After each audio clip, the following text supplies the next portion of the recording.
today just doesn't make any sense. And as we go through this presentation, you'll start to realize why it doesn't make any sense, and that all of this is not by accident, that all of this misery and strife in the world today is actually by design. Why is the world divided like this? It is not by accident. All of this is by very meticulously planned action. It is all done by design through the control systems that run our world. All you got to do at all times is follow the money. You'll get to the top and discover the Rothchilds banking empire and their cronies, the banking families, and what is often referred to as the royal political elite.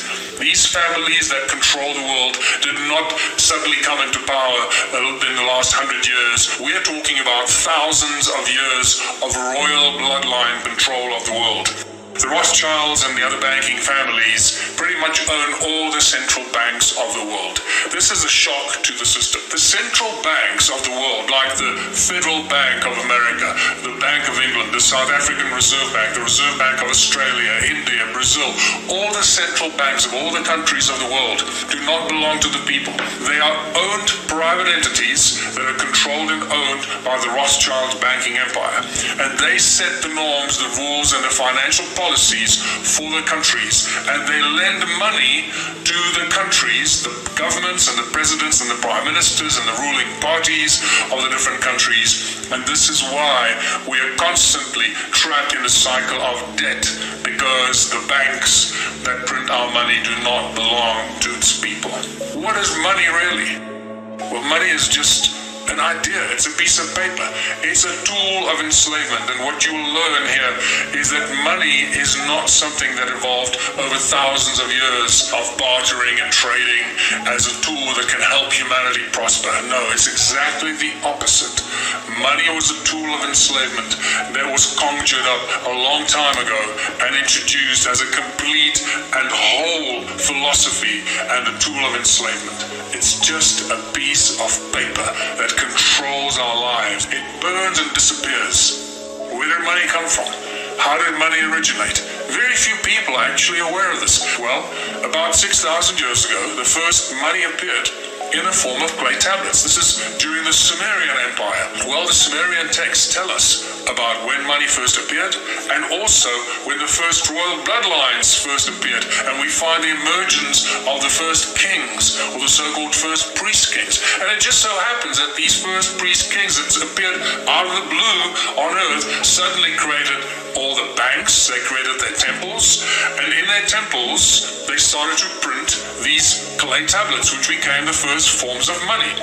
So in essence, the temples of these first kings that appeared on earth were the first banks from which the first forms of money were distributed to the people. And nothing has changed in thousands of years. This is really important. So what if I told you that banks create money out of thin air? Would you be surprised? Well, that's exactly what happens. They have nothing. Money is absolutely useless. It is a piece of paper. It has no backing, and this is why it's called fiat currency, fiat money. It means nothing. It is valueless. It has no value. The only reason it has value is because we, the people, think it has value, and it's given to us as a piece of paper that has some sort of value, and we trade it and use it and go around and kill each other for it and rob banks for it and go to jail for it and do. It controls our lives from the first moment we are born to the last moment as we die. Money controls our lives. Many famous people and smart people and businessmen of the past have been aware of this for a long time. I like this quote from Henry Ford, for example. He said, "It's well that the people of the nation do not understand our banking and monetary system, for if they did, I believe there would be a revolution before tomorrow morning." Henry Ford. Many people, many great leaders of the past have resisted money, have resisted the bankers. JFK tried to break America free from the Federal Reserve Bank stranglehold on the people of the United States. This is a quote 7 days from before he died. He says, "There is a plot in the country to enslave every man, woman, and child. Before I leave this high and noble office, I intend to expose this plot." 7 days later, he died. What you need to know is JFK actually started to print what became known as the American or the United States note, which is not printed by the Federal Reserve Bank, and therefore taking the control away from the Fed. As soon as they assassinated him in Dallas in 1963, within 2 weeks or so, the Fed started to print the American money again, taking that control back. And this happened also with Abraham Lincoln, who 100 years before that started to print the greenback in the United States, making the American people free of all debt. And the greenback was printed by the government, didn't belong to the Federal Bank of the Rothschild Empire. This was obviously not liked, and they lost control. This is why they shot him and got rid of him, because he didn't play their game. Who controls our governments? Who controls the bankers? Who controls what's going on here? Many people around the world call these the puppet masters. We don't know who they are because they don't want us to know who they are. Quote from Mayor Amschel Rothschild, the founding father of the Rothschild Empire in the 1700s. He says, "Let me issue and control a nation's money, and I care not who writes the laws." And that's exactly what has become of the world and our countries, because through the banking institutions, they control everything. Think about how money and the bankers control all the education systems, the research laboratories, how they control industry, the large corporations.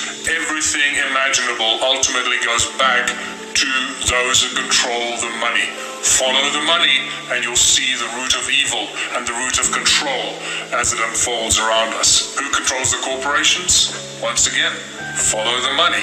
Always leads back to the Rothschilds banking empire.